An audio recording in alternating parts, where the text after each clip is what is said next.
everybody. Welcome to another Tuesday Night Live. Thank you for coming and joining us. I'm excited because we have fun every time these ladies are on. So we have Las Vegas in the house, as Sunny messaged me and told me earlier. We have Las Vegas in the house next week, too. So I'm joined by my co-host with his plain background there, Julian, Hello. as well as Tiffany and Danni, and I'm going to let these ladies introduce themselves just on the off chance that you do not know them.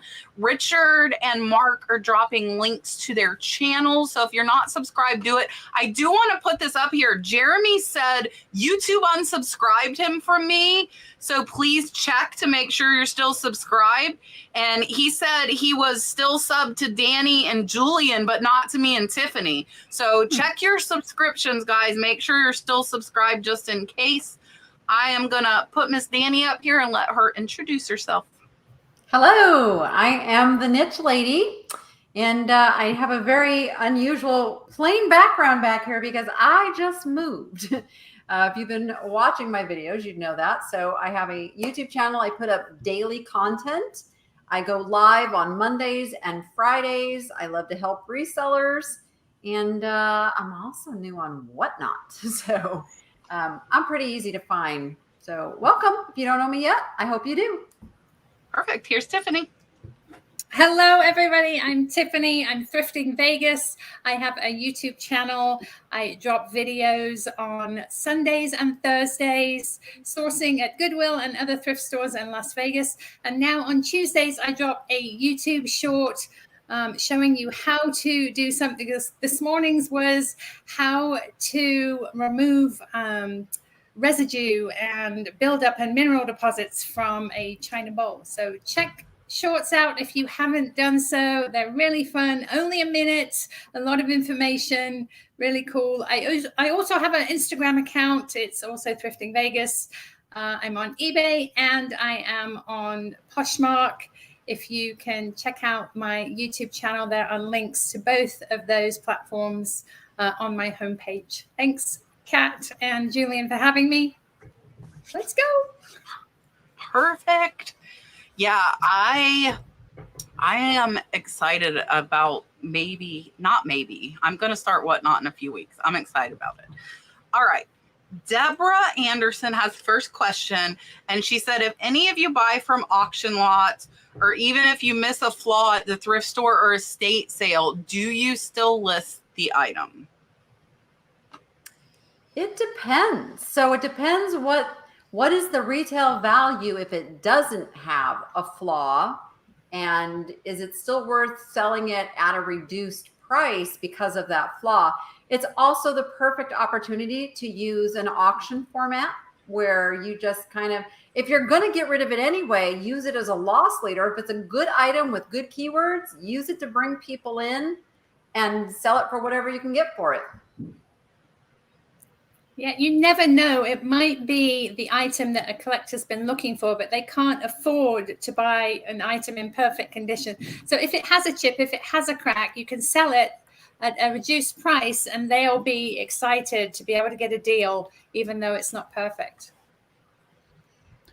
Yeah, basically exactly what they said. I'm still going to list it if the price of it is worth it. Like if it's super cheap and you know that this destroys the value of it, then I'm probably not going to list it. But if there's still value there, absolutely, because it's in my hands. Got to give some money back. And I agree. I do the same. I know George will not pick up stuff with flaws. It's so funny because I will. If it has the value, I will still pick it up, because if it's worth like $200 or $300, I still could get $100, $150 for it. So I do still pick them up. I pick them up with flaws, and I do buy a lot at auctions. So of course, a lot of the flaws aren't showing on the auction pictures. So I list quite a few damaged items. My $650 sale yesterday was damaged, and I'm not going to tell you how it was damaged. We're not going to talk about that. But I emailed them and told them I would give them $100 credit, and they said they will still take it and no issues. So still $550 sale. So yeah. Backpack Baby, when is the right time to apply for a business license and seller's permit? So I am not a lawyer or an accountant or anything like that. So I always recommend you check with them, because I say if you're serious about this business, why not make it official? Why not get all that? The seller's permit allows you not to pay sales tax at places where you would normally pay sales tax. So there's a huge benefit in that, but definitely need to talk to somebody about what's best for your business structure. Absolutely right.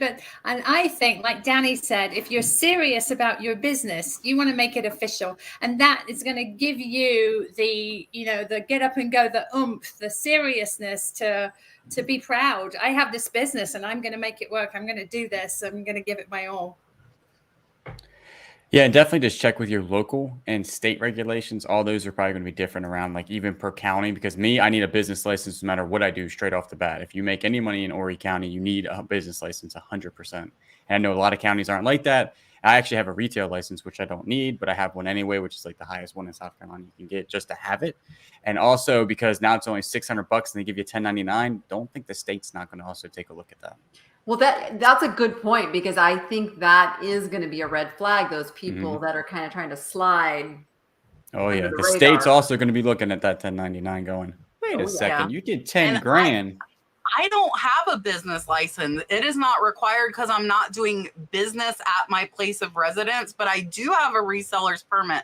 So second, third, fourth, you need to check with your county and your state because it is different everywhere.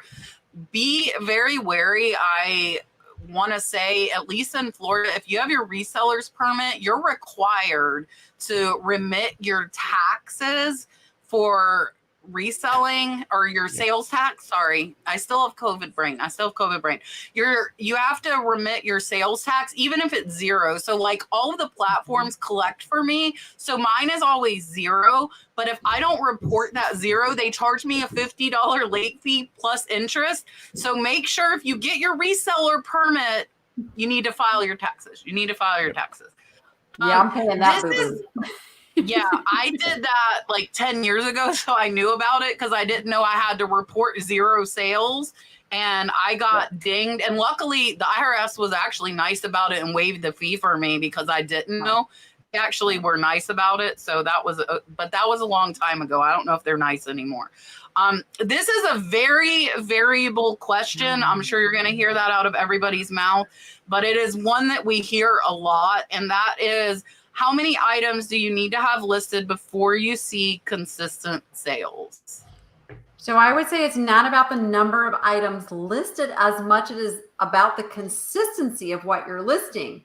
And that being said, remember, you're going to have a sell-through rate. You're going to sell a certain percentage of what you have listed. So if you only have 10 items listed and your sell-through is 5%. I'm horrible at math. I don't even know what numbers I'm throwing out there. So 5% of 10 is what? It's a half an item. Less than one. one. Sell anything. But so you increase that and you get to a number that then you start seeing that consistency. But you can have thousands of items listed, and if you're not consistently putting new listings up, you're not going to see the same results as somebody who is always working their business and doing things to keep things active, because that's just how the algorithm works now. That's exactly right. Exactly right. And even if you're not listing every day new items, at least go into your eBay and make some improvements, make some changes, make sure your pictures are great, make sure your titles are worded just as if you were searching for that item. Just make some tweaks. Increase your prices, decrease your prices just a little bit, just so the algorithm sees you as an active seller. And then your listings will appear further up in the buyer's searches. I agree with all that. I think it also has to do with the stuff that you're listing. So like if you're listing a whole bunch of like not so good stuff, and you could like list a whole bunch of that, and you're not going to have super good sales. You may have 10,000 in your, whatever, because you're listing like, I don't know, something that's not desirable. But then you have some people list really desirable things and they only have 300 to 400 items and they sell constantly. So that has something to do with it. But like For me, I didn't see consistent sales because I have both like desirable and very undesirable things. Probably around like 750, maybe like 750 items, to like 1,000. To be honest with you, it's somewhere around there. Then I was getting sales like at least 5 to 6 a day. Yeah, so I didn't see like 1 to 2 sales a day until I hit 500. I'm kind of like Julian, where I have some really popular stuff and I have some that's really long tail, whether it's because it's higher priced or it's vintage and rare and needs the right buyer. So for me, it was around the 500 mark. I posted earlier today, we had our fifth $1,000 sales day on eBay this month, but I have 6,300 listings. So I want people to realize, like, I have a lot of listings and I only sell like 0.2%, a fifth of a percent of my inventory on average on a good day. So like over the weekend, it was 0.5% of my inventory, 0.5%, but that was $3,000 because I have over $200,000 in items listed. So they say like a good one is like 0.5% a day to 1%. So if you've only got $100 listed, that would be 50 cents a day. They say on average you sell. But I have had like my first co-host, I talked to him a few months ago. He has 200 listed and 400 sold. He's very picky. He only picks up super popular stuff. He always sells more than he has listed, and that's over 100% sell through. So if you're super picky and pick that good stuff, you could do really good with 100 listings and be selling 5 and 10 a day. But it really depends on the type of stuff. So this is a hard question because there are so many variables in there. I think just one of us needs to answer this next one because there's really only one answer. Diane says, I got scammed last week by a buyer. I had to cancel after 4 days. I thought eBay does it automatically. Will I get dinged? So I haven't really experienced a lot of this. I'll let one of you guys answer that.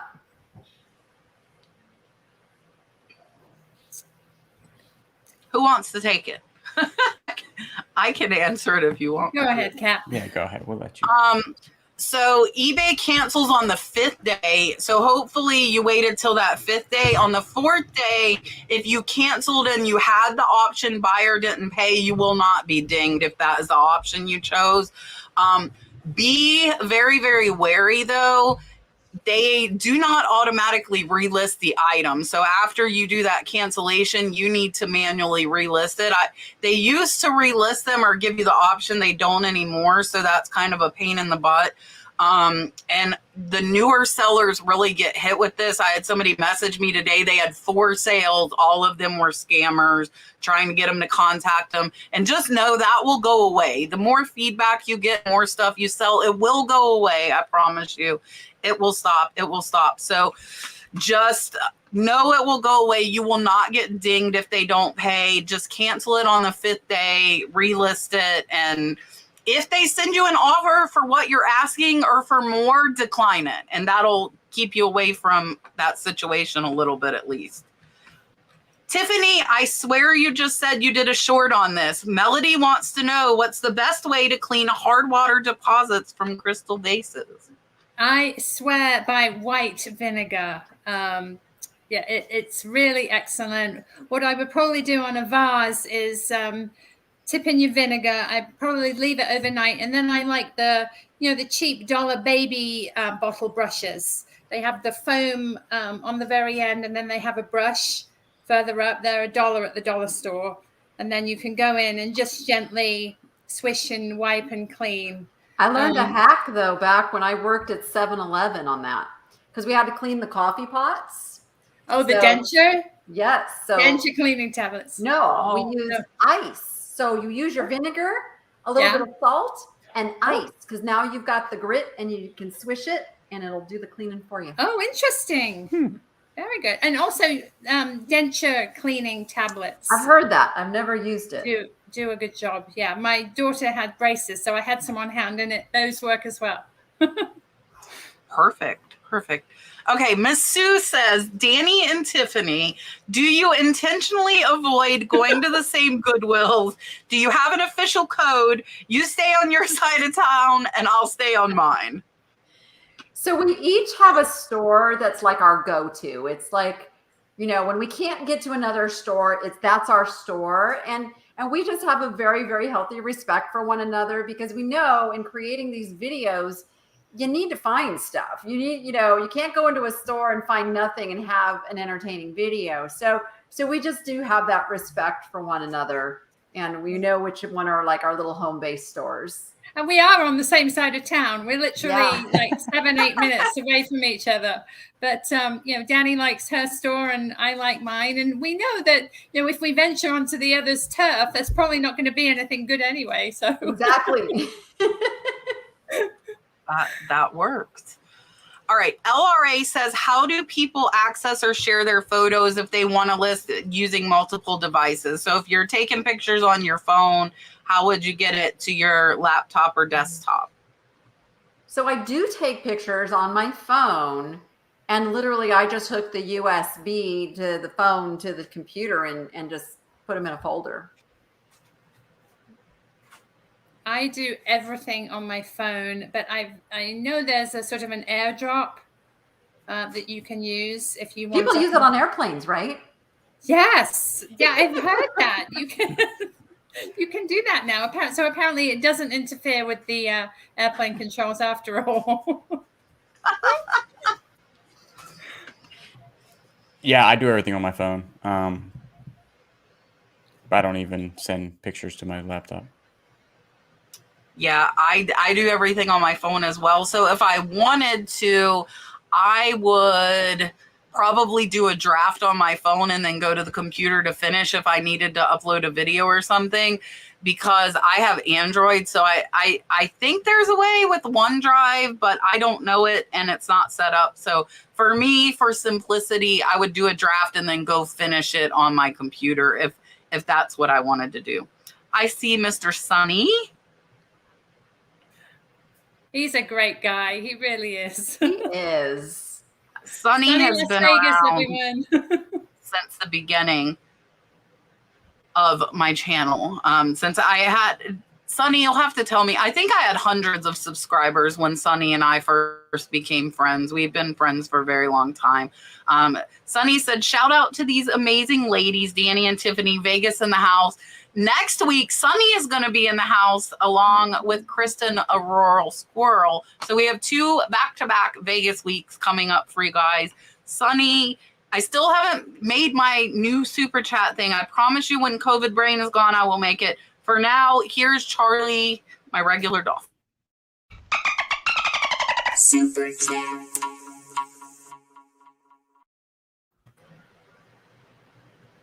I'm just jealous because Sunny has better hair than me. Sunny has very, very nice hair.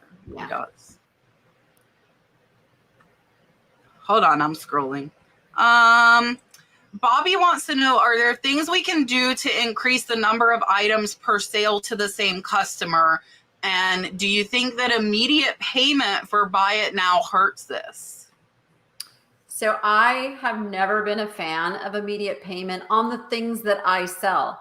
I think that's good for commodity items, for things that, you know, think about it. You go over and you shop on Amazon, you got to pay for it like right then. But eBay's kind of a different animal. But if you're selling those same types of things, then that makes sense. When you're selling things where people are impulse shopping, and I'm that buyer. So I'll find something and I'll go look. So for me, I want to see what else they have. I'll go in, I'll check out the rest of their store. But if they have that immediate payment required, it's a turnoff for me to go look for anything else. And sometimes I won't even buy the initial offer. I'll go look where I can go browse and find that thing somewhere else. So I'm not a fan of it. Absolutely. I agree with that. Things that we sell, especially the collectibles, the vintage stuff, the seller often has other similar items, you know, that you can buy several or make a vignette or, you know, just similar items. If they've picked it up and you like it, it often happens that their taste is similar to yours. So you're going to like several other things in their store. So you want to shop around. As far as other things we can do to increase the number of items per sale, if somebody buys something from me, then they go on my coupon list. eBay has a thing where you can send the buyer a coupon. And what you can also do is just send in the package that you send them a coupon for a percentage off their next purchase. So I will do that sometimes. And often just giving them really good service, shipping quickly, including a nice note. They're going to want to come back and see what else you have. Yeah, all good things there. They were all good. I had something in my brain. I totally just forgot it. The coupon thing is a solid idea because I didn't know how many people actually repeat buy. But now that you can see that for some reason, it's actually more than you think. So, and also over the weekend, we had a really good sales weekend. But my most question in my inbox was, do you combine shipping? It's already on, automatic payment or immediate payment. So I'm going to have to then, because I like sending invoices because it's way easier than then sending a refund. And I was just sending out tons of refunds. Was that your idea? I know. I just remembered I had to send a refund. Yeah, because that's what happens is that you like forget it, Like I did. I totally forgot. And you probably already told the person, refund is at the time of, and so it's just one of those things that I actually like immediate payment, but on the same hand, it was such annoying this weekend because I probably had like 6 or 7 people buy multiple items, and each one of those had to get a refund after, and you just forget about it. It's just one more step to forget. It's hard. So, it is, we had 70 items go out today. So it's hard, it's hard to remember. And so I'm not a fan of having to buy it or having the required payment either. And a lot of that for me is probably 75% of my sales are best offer, and that negates it anyways. So it doesn't really matter. But I like to send invoices too, just like Julian said, when they combine it. As far as increasing the number of items, I think having similar items like my Harley pens, people buy multiples of the same type of thing. My license plate, same thing. A lot of multiple buyers for that. And then I think my famous sale, my Judith Lieber purse, they bought a $3,000 purse. I contacted them. I said, hey, I've got one left in stock. If you'd like that one, I'll give you a good deal on it. Gave them, I think, $800 off, still made $1,500 profit. And they bought the second one within minutes of me sending that message. So if it's a higher dollar item and you have very similar items by the same maker or that would match the collection, message them. It will not hurt. Say, hey, I combined shipping. I'll give you 20% off, whatever. And that could increase it. I don't do that a lot, but with that Judith Lieber sale, when somebody bought a $3,000 purse, I'm like, I'm going to try. And I don't, Julian probably remembers. I'm like, I'm going to ask them to buy the other one. And I did. And they bought it. So and I think sometimes people are afraid to be proactive with their eBay store, thinking like, oh, eBay is going to be upset if I talk to this customer or do something. But at the end of the day, this is your business. So what would you do if they walked into your retail shop? Let's say, because that's what you are. You're a virtual shop.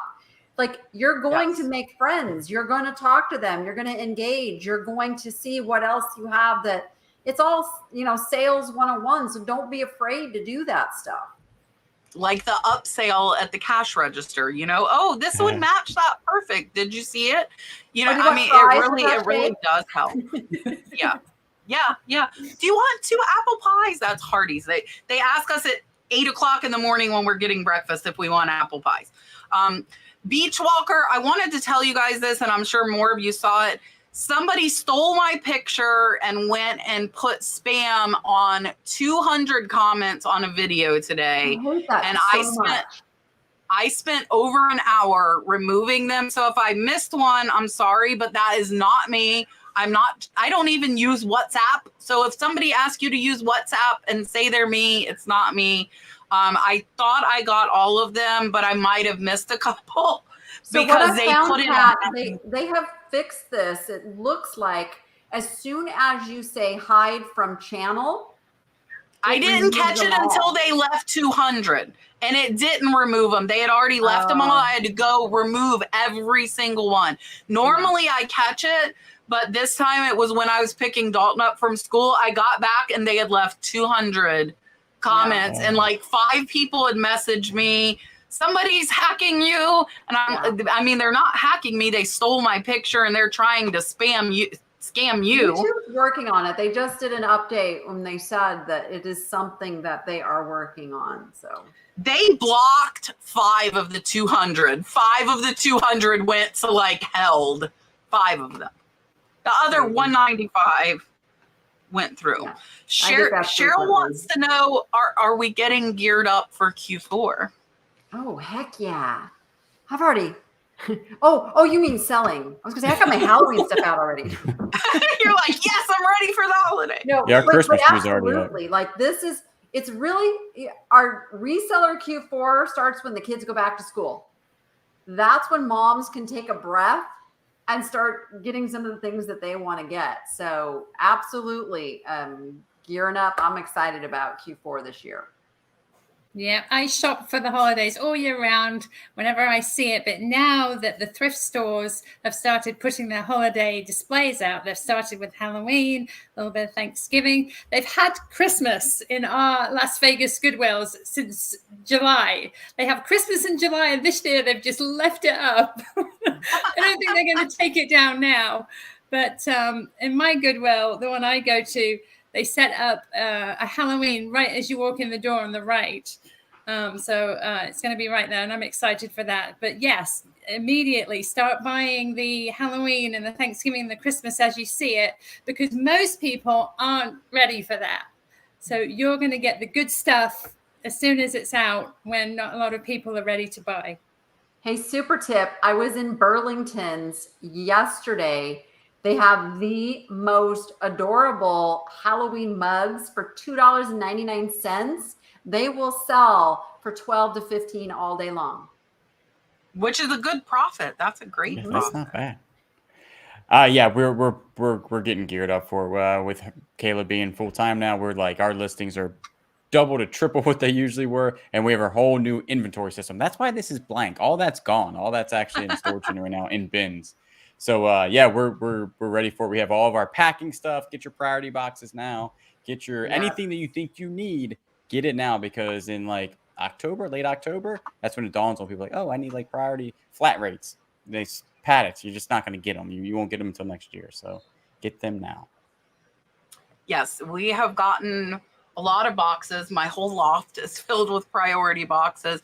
For us, though, we don't get a bump in sales. We stay pretty steady all year round, so we don't get a bump in the sales. I am like Tiffany. I sell the holiday stuff year round. We've been selling Christmas ornaments every single month this year. We've had quite a few. I had a lot go out this weekend, and we are getting closer, but they'll sell in January. They sell like right after Christmas too. But make sure you have the supplies. Make sure you have the supplies. That's the biggest thing, I think, for me. Because like Julian said, a lot of times you can't get them. You cannot get them. So make sure you've got what you need as far as boxes. Cheap chickadee thrift. Silly question. If an item is more than one color, does it hurt to add an additional color to the color description, separating the colors with a comma? This is when I have played with this. I've done both ways. I've done the multicolor. I've done the choose like what's the first color that comes to your mind when you see the item, and I've done the commas. I have not seen any difference in anything with it. Trying to just kind of think how the algorithm is working. I'm concerned about using the commas. My thought is, from a programming perspective, that comma is a stop and it doesn't see anything past that anyways. So I would just pick your main color and then make sure you have other colors down in the description. Absolutely. And I just think the fact that the field is filled in with something is the most important, because if you leave it blank, then you get, that's not a good thing. But like Danni said, the main color or the color that comes to mind when you're listing it, if it's Christmas and it's got red and green in it, say red or green for Christmas, probably red, right? If it's a Valentine's Day thing, instead of white, go red. Just be smart about what you're listing, and if there's a more predominant color that the buyer would be looking for, then pick that one. I don't understand why they took out the secondary color, because they used to have that. Right. Yeah. The Poshmark still has that. So yeah, does that Poshmark does have it. I'm not much of a typer, so I'm gonna hit like just the main color. So I'm not gonna put a comment. Yeah, whatever comes to mind, that's what color it is. This is what it is. So I try, especially if I have a lot of keywords in my title, if I put one color in my title, I will put the other color in my item specifics so that both get grabbed in the search. I would not separate them with commas because, like Danni said, like they're not going to grab them all. And if somebody sorts by just blue, they're not going to see yours because you typed an additional option. So almost any time on those drop downs, you want to pick one of those because that's what people are going to sort by, not a typed in response to it. So just keep that in mind because they're not going to, like, nobody's going to search for blue, comma, red, comma, green. So your item's going to get left out if they're filtering it. Carol wants to know, if we use List Perfectly, what's the most efficient way to mark sold items? I do. I love List Perfectly. I use List Perfectly as my inventory management. So my process is I list on eBay first because it's got the most things that I have to fill out. I import them into my List Perfectly catalog, and then from there I cross post out to other places. So that's really important, is you have to have the item numbers or the item IDs in List Perfectly in order for it to understand when something sells, it needs to end it on those other platforms. So I simply just go into List Perfectly, I mark it sold, it knows to end it on all of those other platforms as well. Exactly right. That sounds good. We do use it, but we don't do it efficiently. So like, Yeah. yeah. We do it the most inefficient way. I do it the exact same way Danni does. I completely agree with the way she's doing it. That's exactly what I do. But there's no quick way to mark your sold. So every morning I go through, I search my List Perfectly catalog, I mark it sold. Sometimes my internet's slow, so it takes forever. So I might respond to YouTube comments while I'm waiting on all the tabs to open and close it. Or I might be doing drafts on eBay. I find something else because mine takes forever to do it and go through them. So I would definitely make sure they're in the catalog. That's the big thing, so that you can mark them. And like I said, I do same thing as Danni. I list on eBay, import into List Perfectly, send them out from there, and then you just mark them sold and let it do its thing. But when you have 70 items that sold over the weekend, it takes a few minutes, and I don't feel it's very efficient. But I know they're working on a way. They are working on making it automated. So I know that's a big, heavy thing, the top of their list to get done. All right, Miss CC, Fab Flip Lady, when you launch a sale, does it not show the number of items in your sale until it officially starts? Does anybody know this? So when I do a sale, it tells me how many items I've selected, because I choose, I don't want it to just do everything in my store, because I don't want it to put on sale the stuff that I've just listed. I wanted to do stuff that's been listed for a month or longer. So I select the listing so I know exactly how many items are going into that sale. Right. Yes. I look at my whole inventory, then I check the boxes of the ones I want to put on. Are you asking, CC, does it show? No, you're not asking that. She wants to know, like, if you see the number, but I think, like Danni said, it should, when you select it, tell you how many are included. Yeah. Right. Should. I agree. Yeah. And mine tells me when I pick it. And I do all inventory, so mine gets pulled in because I'm one of those sneaky markup, markdown people. Even though I don't like those people, I am those people because it's working and we have 17,000 in sales this month and I'm not touching it. Yeah. Like There's I'm no just shame not in pricing strategy, Kat. There's no shame in it. just not touching it. We Not all touching know how Kohl's discounts work, and we go there and shop anyway. Right. That's Right. the second half That of is her. exactly right. She Yeah, just she recalled. selected and it says no listings. So, but are they actually going on sale, Cece? Like, or I wonder if you're like not grabbing them correctly. Where like, are they actually going on sale? Because like I do all inventory. I do all inventory is what I choose. So I don't know. No. Vicky wants to know, can you send offers while you're in vacation mode or away mode? Yep. I mean, if your stuff's out there offered for sale, because there's 2 different modes. So if you have your items for sale, you have your items for sale. And all it does is really change your handling time. If you have your items invisible, then nobody's seeing your items anyway. Yeah, I had mine away for the 14 days or whatever where I could still get sales. Mhm. And I sent out offers every day. And in the box, though, on my offer text, it said, I'm on vacation until this day. I will ship this as soon as I return. And I still, my sales right before I came back had started to drop. But up till like right before I came back, they did really, really good. All right, this is a fun one. Jeremy says he's flipping the script. What's a question we have for them? Ooh. Ooh, I like that question. I would say, so as somebody who is trying to help newer sellers, if there are any newer sellers, like what is your biggest question? Like what is it that if us YouTube content creators could put out the perfect video for you, what would it be? That's a good question. That's a great question.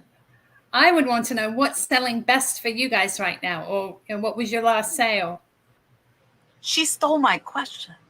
No. Sorry. I think I might do like a yes or no question, like, do you like this color that I painted the wall? Yes or no? You know? Because that seems like a lot of typing. It does seem like a lot. And you're going to have to like put them up sporadically yeah. now. That's your job.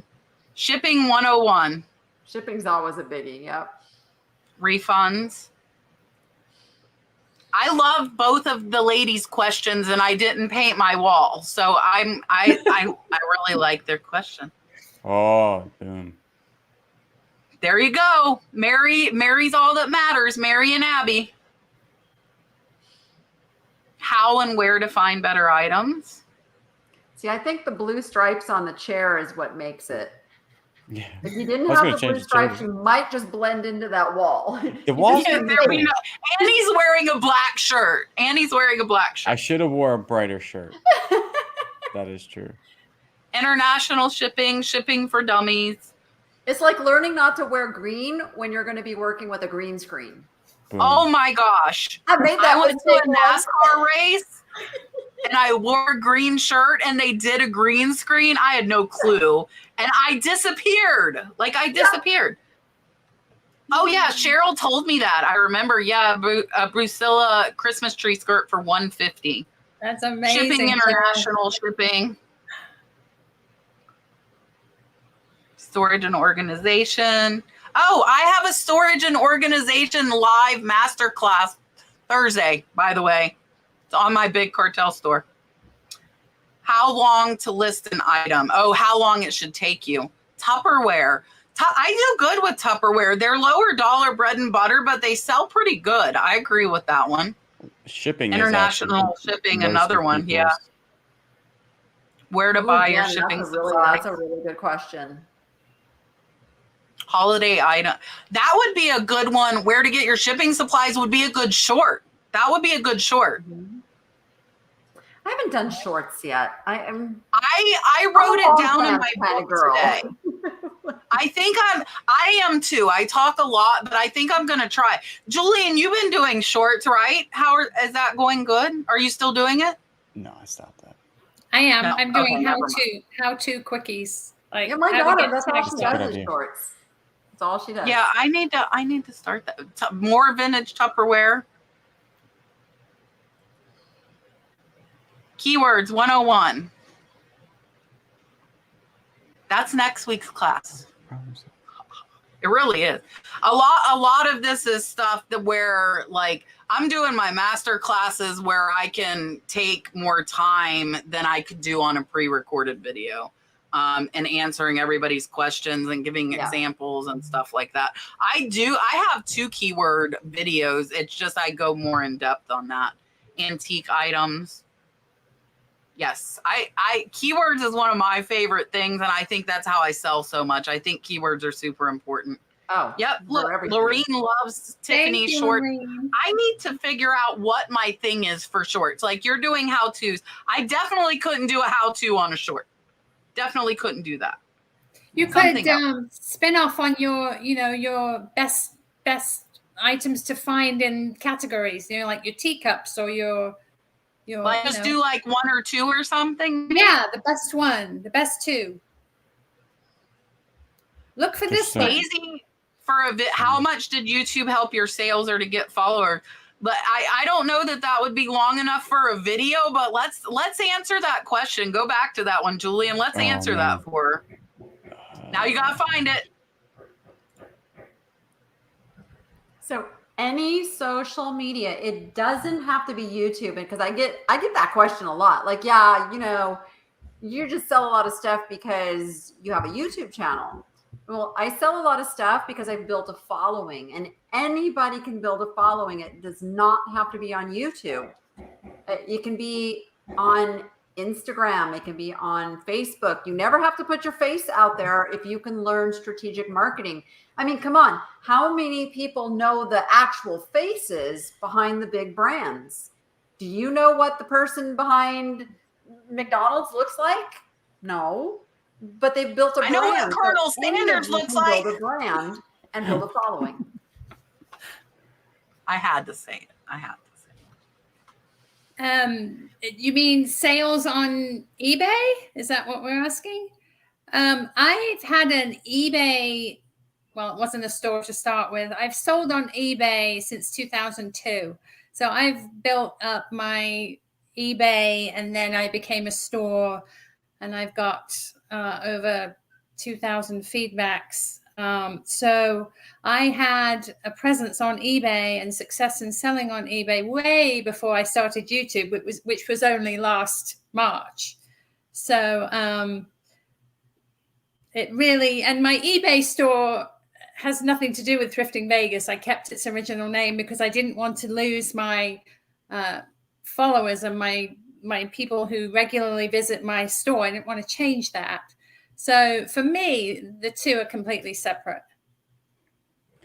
Yeah, how much did it help your sales? In the beginning, it probably decreased them by 50%, to be honest with you. And 2.5 years later, okay, I do get some sales from viewers. Like this weekend, for some of my viewers, they did good. I mean, they were buying stuff, and it was great. It was awesome. I picked up some different stuff in my videos that I usually don't pick up, which helped out. So yes, now it does help. For the last 2.5 years, it declined them because I worked 20 hours on YouTube when I could have worked 20 hours on listing stuff on eBay. Yeah, I echo that as far as decreasing them for a very long time while you're building up because you don't have followers. So you're putting out time and you're getting nothing in return. Now, though, like my eBay store has 6,500 followers. So I have 6,500 people looking at what I'm posting. So I know it helps. It doesn't help, I think, as much as people think it helps, but it does help some. I could probably utilize like Instagram, like Danni was saying, a little more. I use Instagram to show what I sold, but I could kind of flip that and show what I'm listing. I just would need to get in the habit of it. And I know if you follow my store and you look at my items, I am OCD about sending offers to buyers. And I don't know if Sassy Granny Pants is in here. I sent her an offer because she looked at something I had 2.5 years. Gorgeous 13-inch picture, gold trim for $10. I was like, I want it gone. And she's like, her comment was, Kat, how can I not buy this when you send me this offer? So if you look at stuff and I've had it a long time, I'm going to entice you to buy it. I'm going to entice you to buy it. So it definitely helps. It just takes a while to build that up. And you have to look at the long term, you know, what you're getting back in return, not short term, because you're not going to see immediate results to any social media. You have to build it up. And like Tiffany said, she built up her eBay without social media by listing items, and she uses the coupons. Tiffany, do you see a lot of coupon use? Not really. Not really, Okay. but I'm hoping at least it will just spark my store name in their mind, so they come in and look, and they come in and see. And I was do hoping you would say yes. Every little eBay note I write, I mention that I have a YouTube channel and it's Thrifting Vegas. And if they have a moment, would they mind coming in and checking it out? So I use it as a, you know, an advertising opportunity for my YouTube channel. Yeah, I need to do, I had cards. I think I still have them somewhere, because I don't mind doing that. I know some people say that you shouldn't, but I mean, we work hard to find the stuff we find for the prices we find. And I think most people would see that and appreciate it. I know not all, obviously you might get some that are like, why did you, you know, but yeah. Diane wants to know, what do we know about eBay Open, and is it worth her time? So I'll be honest, the virtual eBay opens are not nearly as good as going and being there in person. You're gonna get corporate speak information, you know, but for me, the true value of a conference or event is in networking and being around other sellers and getting ideas, and not as much the information that eBay wants to like put out there, because it just is what it is. Like there's no like super exciting like keynote like hired or anything. It's all a lot of eBay point. And I'm just being flat honest. So the last couple of years it's just been virtual, and it's great because it's free. So I would say, yeah, go ahead and sign up. It's free. And if you happen to be in one of the locations where they're doing the in-person watch parties, there's your gold. Go, if you can get to one of the watch parties, go to that, because now you're going to be around other sellers.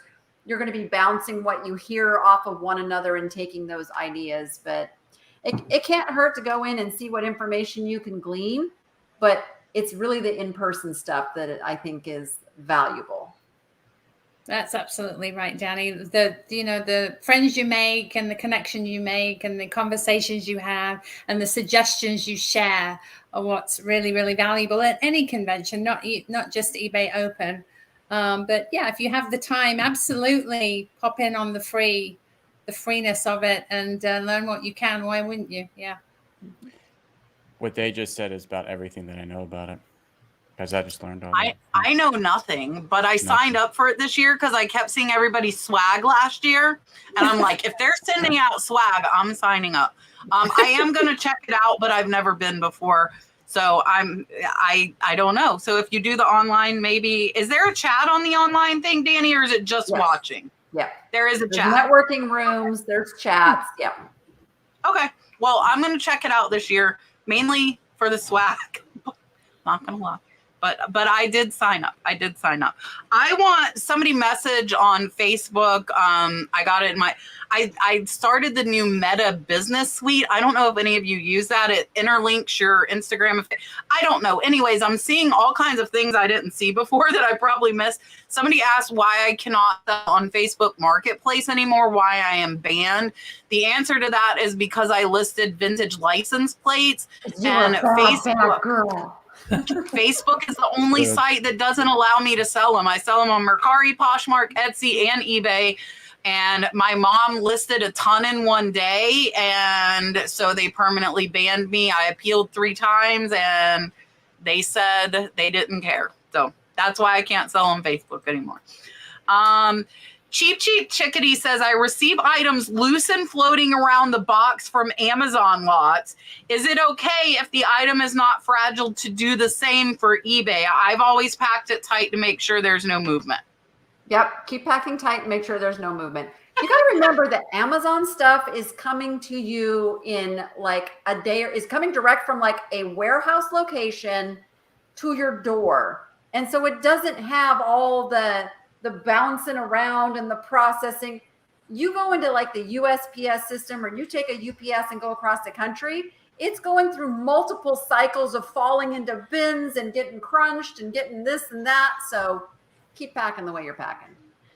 Yeah, and also there's an impression that's left when your buyer opens a box and it's just sitting there bouncing around in one bubble. You know, you want, when the person opens their box, you want it to look and feel like they're getting a present, a gift. You want it to look nice. So, you know, if they need something the next time, they're most likely to come back to you instead of going somewhere else. It's all about the experience of receiving it.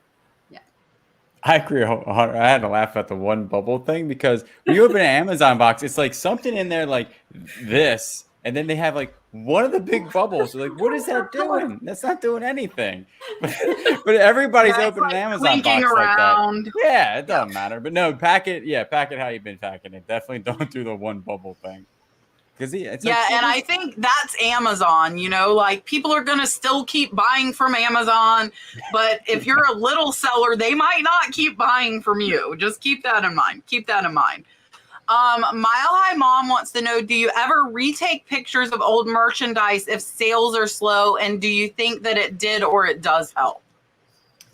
So I've been doing this for 25 years. So I kind of can take the pictures I need to take on the first shot, but certainly if you're improving your photo taking skills, or you get a better lighting situation or whatever that is, by all means, get some better pictures if something isn't selling, because your picture is the first thing that people are going to make a decision on whether they're going to click into your listing or not.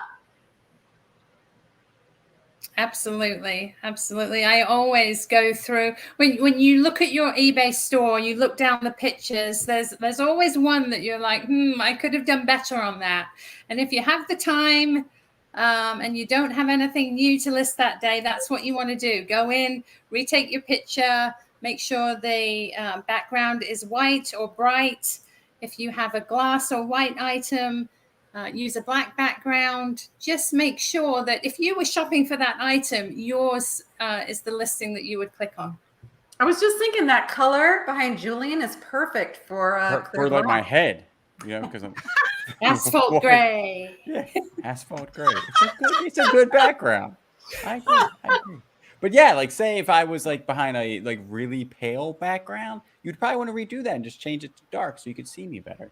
So I agree 100%, is because we started out and my pictures were not good, like at all, bad. Like lighting wasn't good and stuff like that. And over the years, we've been getting better and better and better. Now they look pretty decent. So we're going through inventory, and the ones that have bad backgrounds, we want to continue to sell. That's what we've been doing. We've been taking them down, redoing the pictures, and actually we've sold many that way. It's pretty impressive.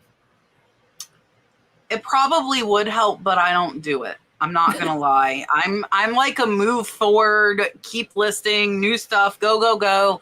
It'll eventually sell. When I do my research videos, some of the pictures I see that sold for hundreds of dollars, I'm like, are you kidding me? So if you have the right item, your pictures aren't going to be the most important thing, but you better have really, really good, really, really rare items. If you have everyday normal items, you better have good pictures. So I think it would help, but I have not done it. So yeah, I think it would help. Junk Monkey says, what are some things that were bolos a year ago that are no longer worth picking up? Ray Dunn. Oh, good one. Ray Dunn. Although, don't ignore all Ray Dunn. It's just the stuff that's readily available in like the Home Goods and the TJ Maxx where they're doing the overstock. The older, more rare pieces still are really good money. but the average piece of Ray done is done. I'm racking my brain and I just, oh goodness. There's so many things that, gosh, on the tip of my tongue, but always check your eBay solds, because even if you think something is selling well, you're like, oh, I'm sure this is a good piece. I know it is. And then you look on eBay when you get home and there's 500 of them and only 3 sold. And you're like, oh, last year this was great. So, you just never know. You have to check eBay solds. That's your best tool. Yeah. Mine would be like weights, like, dumbbells and stuff like that. Like a year ago, year and a half ago, everything was, people were not going to the gym, staying at home and stuff. But now that's basically over. You pick up weights, they basically go for like, whatever it is, $1 a pound, and it's very hard to ship that. But before they were going like $3 to $4 a pound, so you could really like per weight. So you're really making some decent money on like dumbbells. Now you might as well use them as boat anchors if you don't get them for like a penny on the pound.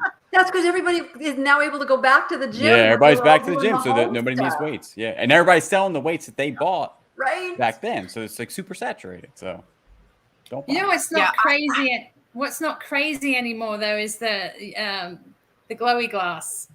There was a point It's where not. it was through You're the right. roof, and now it's still a good seller, but it's not like wacky. It's not crazy. No, it's low. It's like low. Yeah, that's a good example, and I didn't have one because I agree with Tiffany. I search all the time, and like in my sourcing lives, we were looking at uranium pieces, and they just were not worth people picking up. They weren't worth them picking up. Starbucks mugs. There's another one. Yes. Yeah. Yes. Yeah, I have a whole bunch of them. All right, I have to put this up here. John got his rainbow dolphin. So his rainbow dolphin for my membership means 2 years as a member. Ooh. So that is amazing. Thank you. I know Richard got his rainbow dolphin too. So all my rainbow dolphin people, I think that is amazing. 2 years as a member. I appreciate all my dolphin people. If you have a dolphin, I love you. If you don't, I still love you. It's okay. But the rainbow dolphin, I thought people would get it at a year mark. And no, YouTube made it 2 years. They had to wait 2 years to get the rainbow dolphin. So that is like the ultimate dolphin. So John, I appreciate you being here for 2 years putting up with me. All right. Miss Kathy says, when you get someone who doesn't pay, do you block them after the first time? No. I don't really block anybody. It's my time to have to go in and find them and block them. I just don't mess with it. If they don't pay, they're generally not going to come back and buy again and pay because, number one, if it's just like a regret buy, they're probably embarrassed. They're not going to come back. The chances of them finding your item again and buying. Now, if it's like somebody's being malicious, and like there are those circumstances, but generally just let it go. Move on. Next. I agree. The only time I will block somebody is if, for example, I ship something to them and they flat out don't tell the truth and they say it's broken or it didn't work when I know that it worked when it left my home, or this isn't what if they scammed me, I block them, but not for a non-payment. I don't, and it actually worked out. It was a set of tools, like $50 set of tools. The person bought it. He sent me an offer. I accepted his offer, and I don't know if he actually ever got like a thing, because actually a couple times this weekend somebody was like, "Hey, I didn't see you accepted it." Then they paid.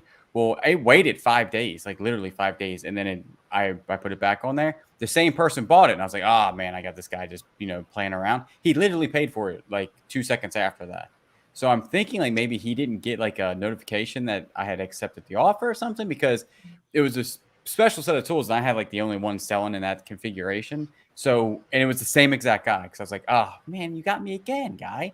And, and he didn't. Yeah. He literally paid and it already got there and he gave me a good review and everything. So I don't know what happened the first time. I just had one that, I was just about ready to like call it like a loss. It wasn't going to pay.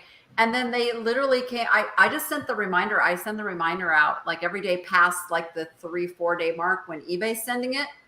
And they came back and said they buy so much stuff, it just got lost in all their notifications, and they paid me. So don't just automatically think somebody is just a bad buyer. It could just be they get so much crap in their email, they're missing it. They buy so much stuff. Yeah. They forgot. So And there have been times that I don't get notifications of offers. Sometimes I just, I might have two come in at the same time and it looks like one. And it's not until I actually go into my messages and look at them all that I see it. So, give people the benefit of the doubt. Yeah, I don't block them after the first time, but I do have it set up to block bidders who have 2 or more non-payments. I do too. But I have made exceptions for people who reach out to me and say, hey, I can't send you an offer. I'm not sure why. I really want this.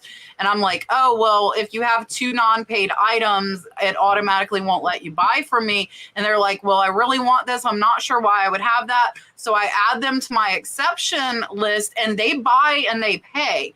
So I have kind of revoked that. And I just had one this week. They have bought tons of Harley pins from me, and this was a lot of 3. They did not pay, and they bought a lot, and they messaged and said, I'm so sorry. I thought I had another day to pay. I meant to pay. Can you please relist them so I can repurchase? I relisted them. I had to add them to my exemption list so they could buy from me because now they had that non-paid bidder and they bought them and paid. So I agree with that. Most times people are good, but I agree with Tiffany. If people are nitpicking and asking questions of stuff I've shown, if they are rude to me in messages or condescending to me, I block them. Like you're not buying my stuff. And if they send me a low offer, first time I decline, second time they send me one, I decline and say, if you keep lowball offers, then you will be blocked from making offers or purchasing from my future. Just that blunt. I am not nice about it.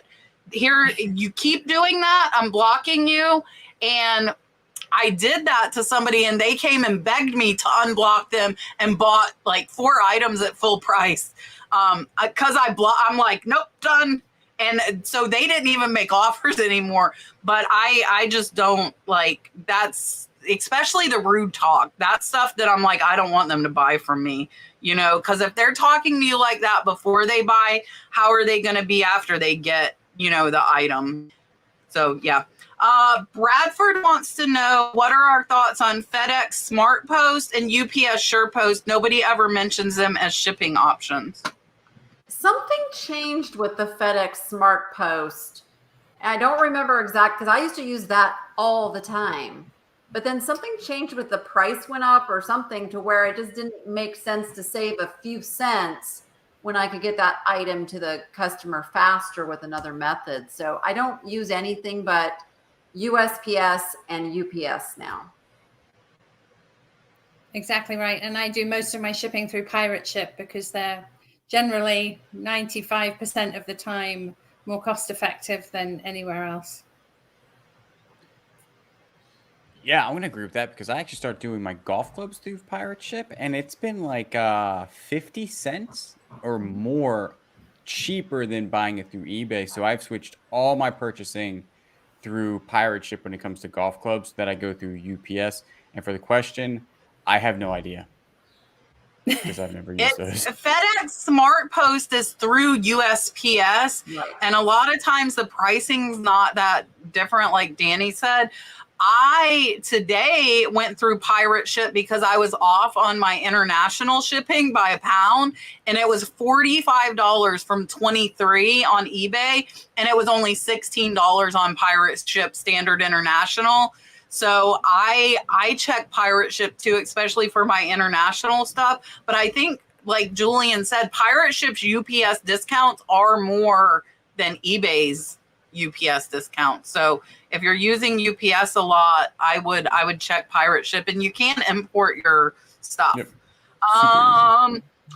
Cheap Cheek Tiffany said she hopes we bounce back from COVID. And how's Dalton doing with school? We're Brad backslid. Brad is not feeling well today, so it's been like this up and down. We feel better, we feel worse, we feel better, we feel worse. Today's the best I felt in weeks. I can actually think a little bit, and it's so funny because Dalton had to be out a week from school because he was positive with COVID. And ever since he was out the week, he has not cried at all. It's like he missed being able to go to school, and we've had no issues. So ever since he was so he went a week and a half, got COVID, was out a week. And ever since now, he's like, no issues. He's happy. So I thought it would be the opposite, and we'd have to go through like starting again and having a hard time. Nope. He's like, okay, bye. Like, so he missed school. So it actually turned out to be a good thing, a really good thing. Laura wants to know, is it true the first 5 words in the title generate the most views? It's not about generating the most views, but that's the wrong way to look at it. It's that you want the most relevance to what somebody is typing into search to find your item. So generally, people aren't typing 26 words. You know, they're typing 3 to 5 words to find what they want.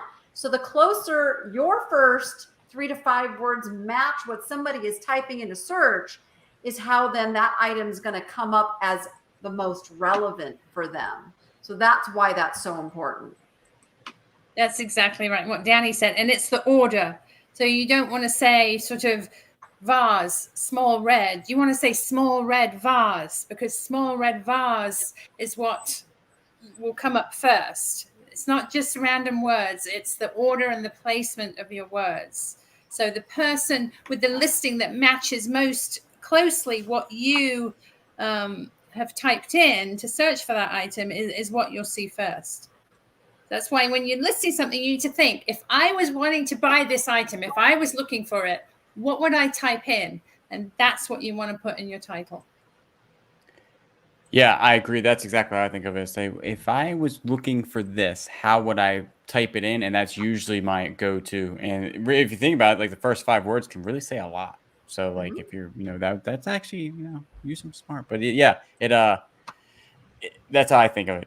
Definitely. When I'm typing it in is how I would search for it. Yeah, and I agree.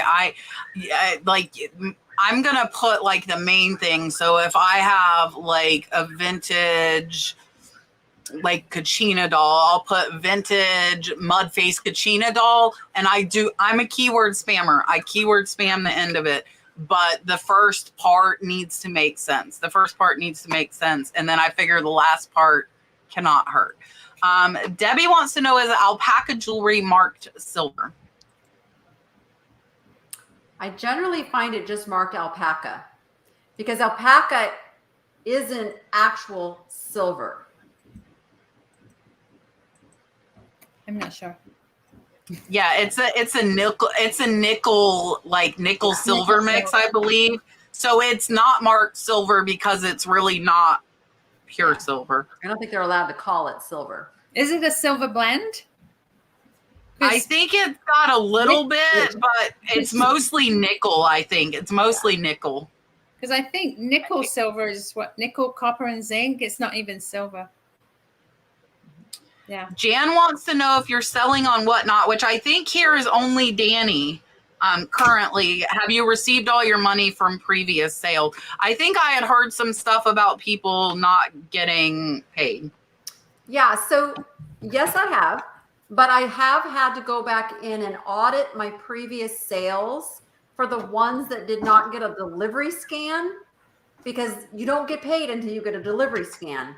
But Whatnot had no problem. I contacted them. I said, look, I know this was delivered. They go, oh, yeah, we can see you shipped it. Boom. No problems. They paid me for it. So Whatnot's really, really good with their customer support. The sun is creeping in on me. Sorry,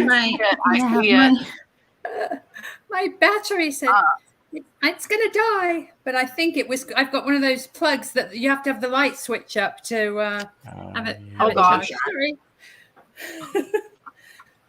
Sorry. Cora said, do you give feedback as soon as the buyer pays or do you wait for delivery? I was a little nervous. I shipped a large breakable that was new and I have not got feedback yet, but I did leave feedback for them. Yeah, I like to leave feedback when the item is delivered because generally, like as a buyer, I don't want to leave feedback until I've got the item in my hand. And you know, and I'll forget even after that. So if a seller leaves me that feedback and I've got that item in my hand, then it makes sense like, oh yeah, I remember I bought that. Now it's much easier to remember to go over and give the feedback on it. So I do the same as a seller. I try to be aware of that and just give them a little nudge after I see it's been delivered so it comes up in front of them. Absolutely. Yeah, I do the same. I wait until it's been delivered and then I go in every morning, see what's been delivered, then leave the feedback.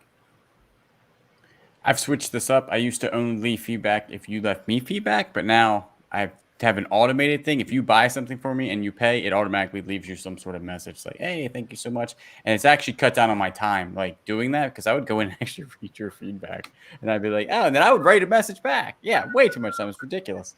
And so I don't do that anymore. Yeah, Stop I it do too much. exactly what Julian does. If you pay me, I'm leaving you feedback. I've got the auto on. I've got it rotating between 5 different messages. So it's not me typing. If you think it's me, it's not me. Yeah, you can put like 5 or 6 or 10 and it'll alternate between what it leaves for people. And the reason for that for me is because I can't leave a buyer negative feedback. So there's no recourse on my end anyways. If you could still leave buyers negative feedback, I would have it set up differently. But you cannot. You cannot. So I remember when you could. I remember when you could in the 90s, which was beautiful. It was beautiful. Yep. Speaking of negative feedback, Ricochet Vintage Find says, I just received my first negative review on Etsy. The buyer said the embroidery on the vintage pillowcase she brought faded when she washed it. Nothing to do with the item. Do I reply? So if you do choose to reply, remember your response is not for the person who left you feedback.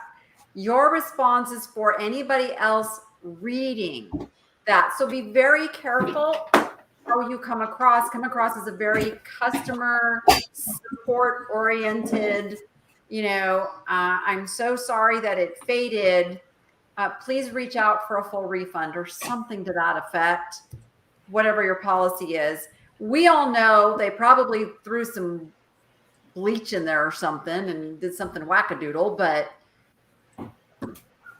it's respond for the other people that are potential buyers to save future sales.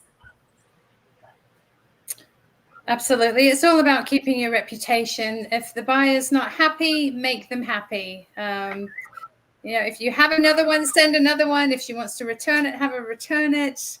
She might just want to vent, you know, just be sympathetic. Is there anything I can do? What would you like? Just, you know, listen, be approachable, be friendly, do everything you can to make her happy. And you never know, she might come back and buy several more from you.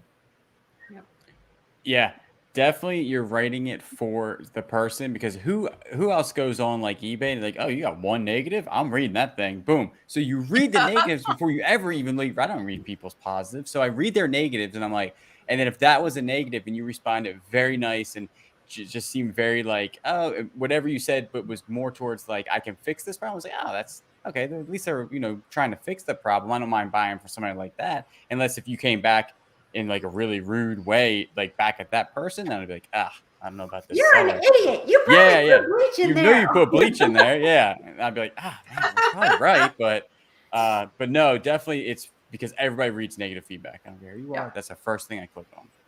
Yeah. I would tell them I would be happy to accept a return, even though I really didn't want to accept the return, but so that other future buyers would see it. And I respond to every negative or neutral feedback on any platform, just for the sake of, I know like Julian said, that's what people are. You could have 1,000 positive feedbacks and 1 negative, and people are going to read the 1 negative. So respond to it professionally.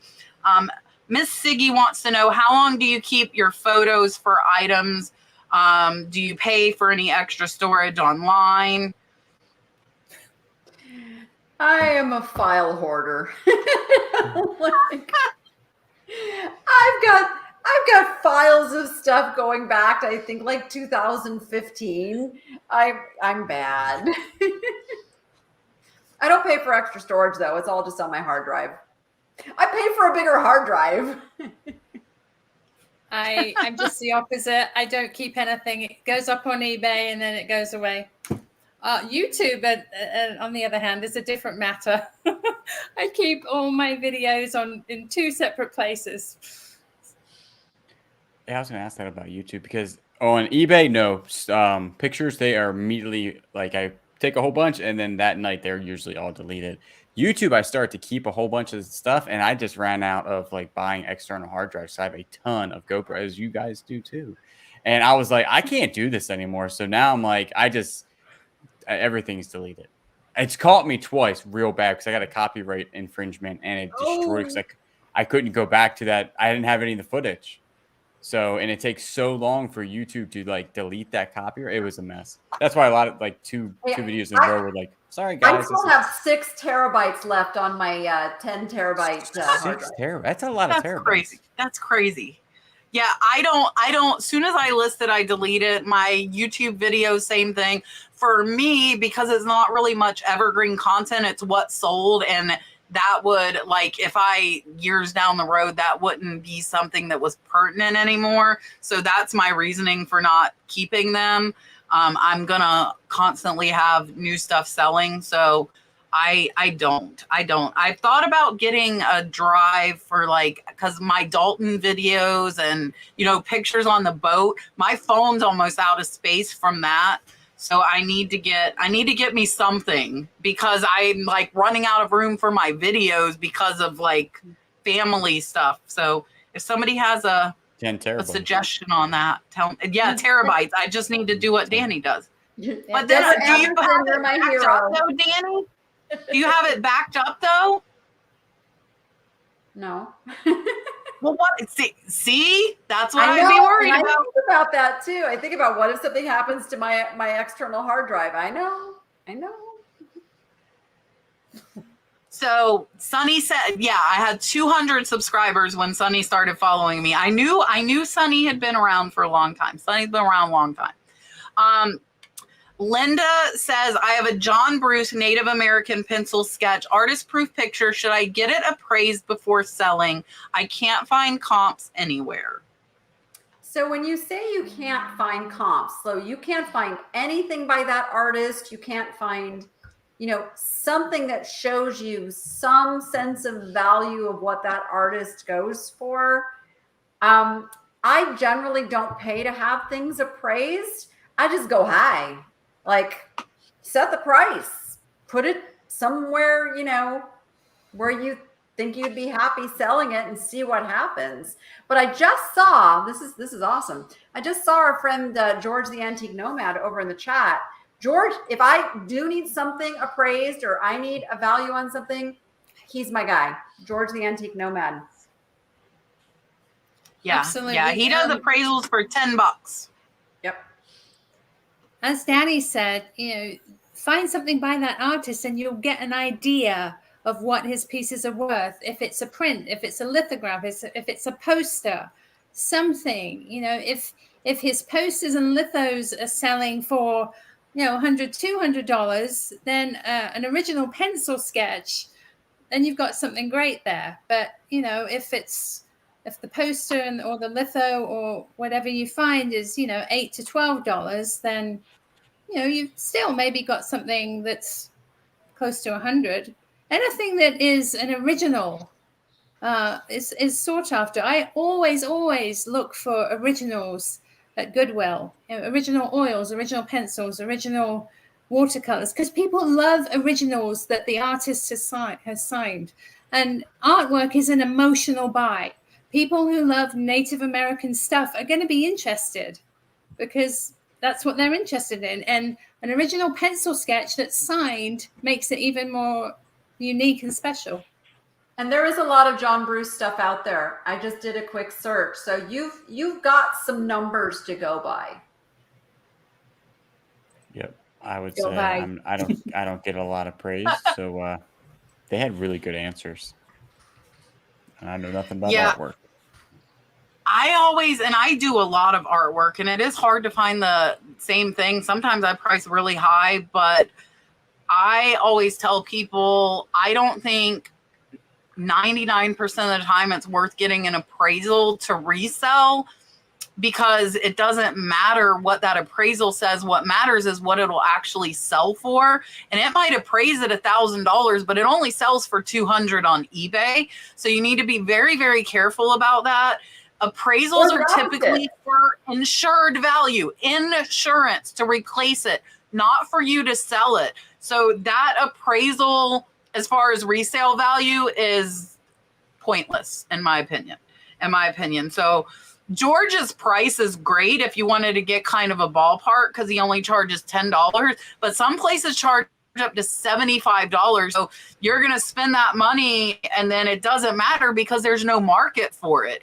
You won't even be able to sell it. So be very, very careful as far as getting appraisals for reselling purposes. If you want to get it for insurance purposes to replace it because it's your own item, that's one thing, but not reselling.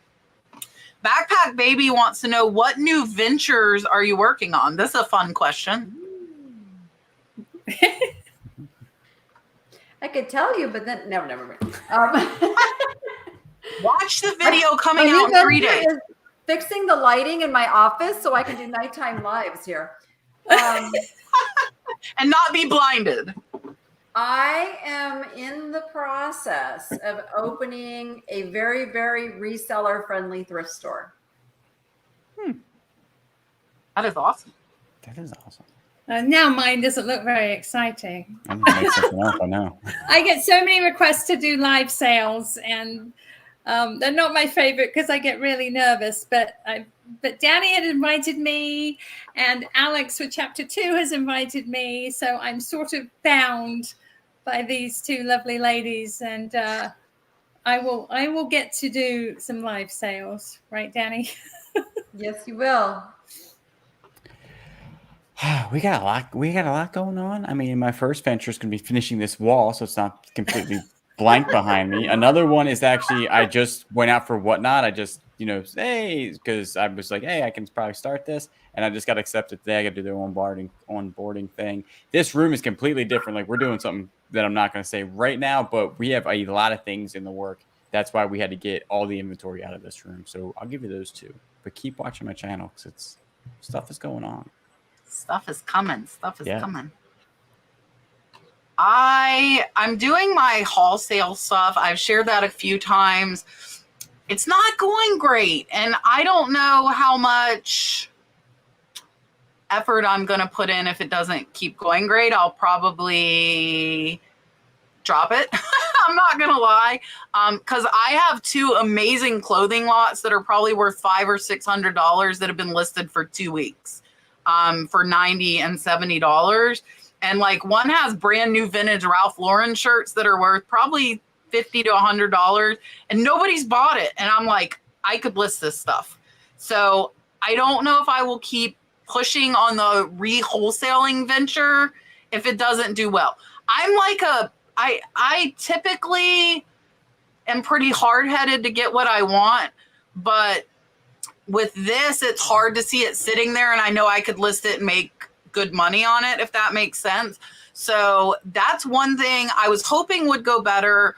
I might try some other types of things. Maybe I can re-wholesale stuff other than clothing and do better with it. Maybe jewelry or scarves.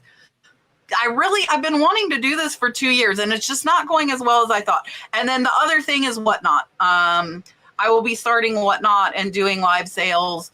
I do my monthly live sale with Yvonne. We do that once a month. But if I start Whatnot, I will probably commit to 1 day a week at least on Whatnot. I think just for regularity, and with Dalton being in school, I might do like a mid-morning, late afternoon or early afternoon show while he's at school, so I don't have to, worry about taking time away from him. So yeah, so that's my thing. I'm trying to wholesale. It's not working. And Whatnot. Hopefully Whatnot will work and I'll be happy. I have a lot of friends that use Whatnot and are very happy with it. So I think that will, I think it will be good. I do live sales. I do live. So, I mean, I'm, comfortable with that. I'm familiar with it. And I think I'll like not having to do the back end and the invoicing and stuff like that. Cause that's what I hate about live sales on YouTube is all the legwork you have to do. And it's a pain in the butt. So I think I like that. Beach Walker said, thank you for helping and sharing your experiences. You are very welcome. Thank you so much for Super Chat. Here is your dog. Super Chat. And I think I see Miss Mary. Yep. Ka-ching. She always makes sales during a live. That's my commission. Mary, I need commissions on all your sales. I'm just kidding. Mary's doing good. Mary sources like I source. She buys like tons and tons of stuff, but she's in the northwest corner of the country and I'm in the southeast. So we find a lot of different stuff, I feel like. And there's some cool stuff up there in Washington State for sure. Here is your dolphin for you and Abby. I don't know if Abby, I forget. It's 6:30 there. I always feel like it's late because it's late here, but it's not late there. So Mary, here's your dolphin for you and Abby. Thank you. Super Chat. Lots of Charlie the dolphin. Daisy Picks Official wants to know, what is your average sales per month? So on eBay, it's not so much because I haven't had a lot of focus on my eBay. Most of my sales are coming straight through my YouTube videos, live sales, and now Whatnot. And I will just say that I'm at a healthy 6-figure sales number.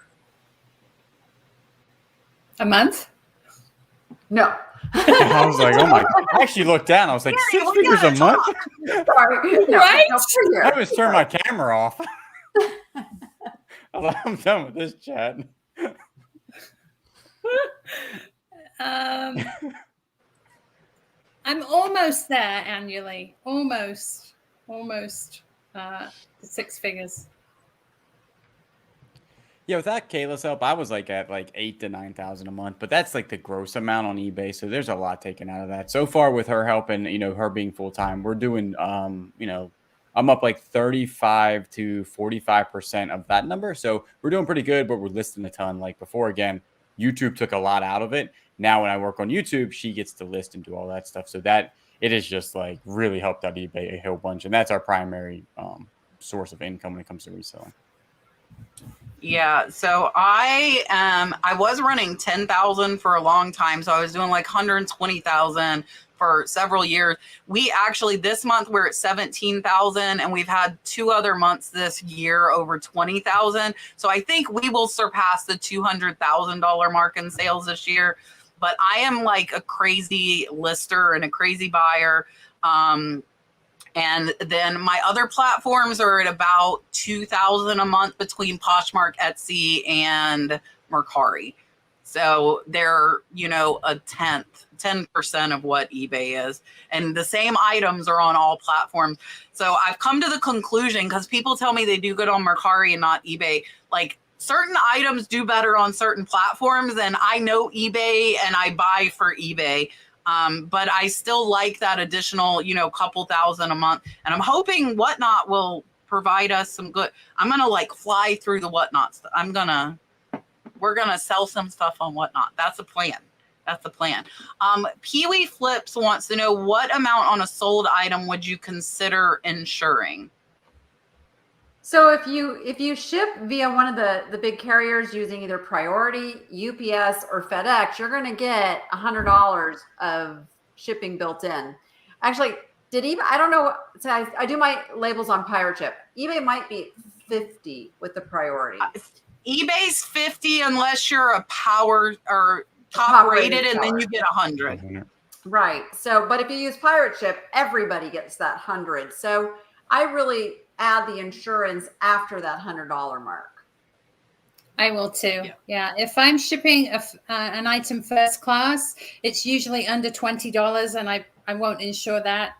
But anything over $20, I will ship it priority, and anything that is over the amount that the shipping carrier insures, I will insure it for the additional. It's so worth it, you guys. It's only $1 or $2, and it just covers you in the event that something goes wrong. It's just worth it. Yeah, sometimes it's cheaper for me if it's like if it's a first class, and it's cheaper to bump it to priority to get that $100 than to add the insurance for the first class, because you can add it at the bottom, but sometimes that's like $4, and then it's only like $2 more for priority. So it all depends on how that works. It's a lot cheaper on Pirate Ship. It is a lot cheaper. I'm starting to jump on board with Pirate Ship. I'm telling you, our last whenever y'all were on last, I was like, Pirate Ship. That's actually when I started to use it, was then. So it's pretty good. And anything over, we usually do anything over like 200, 250. We just sold some things around 300, and we insured all those. So, and it really is not that much money. Well, I think I don't know how much it is on Pirate Ship. But yeah, it's not much. It's only a few dollars. It's only a few dollars. Anything over $50, I typically will make the buyer pay for priority so that it is insured, even if it's only 2 ounces. Like if it's a gold necklace, I'm not sending it first class because it's lightweight. I want that insurance. And then anything over $100, I insure up to the value of the item on everything that I sell. This is a fun question too. We have some fun questions. It's 80 cents for $100. There you go. Cheap. Well, this is a fun question. We've had some fun questions tonight. What's an item you personally love to find but doesn't have a great resale value? I often have to talk myself out of vintage salt and pepper shaker sets. So those that know me know that I have a passion for old glass. And there is a lot of the old glass that just simply doesn't have a lot of resale value, but that stuff speaks to me. Like it has made it sometimes 150 years to get to this point in its life. And I cannot let it end up in a land. In fact, my entire back of my car is filled with old glass right now that really, I don't know what I was thinking, but I couldn't leave it behind. I collect glass Christmas trees. Many of you know that. And I just can't leave them. Even the ones with their little canister, their clear canister, and you can fill them with stuff. I am just unable. I even say, I'm not going to pick this up in my hands. Just go to it. And they put it in the cart. And I have so many. But my house is going to be a Christmas wonderland. Just recently, and even Kayla was like, hey, stop buying these. I was like, I can't.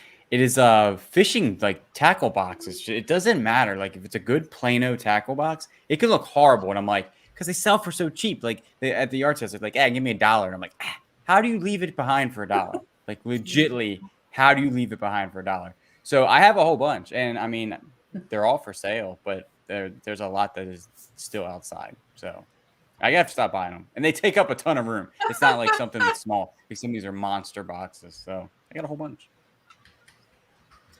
Yeah, for me, I like the handkerchiefs don't have a great resale value. They're mostly like $10, $12, $15, but I love them.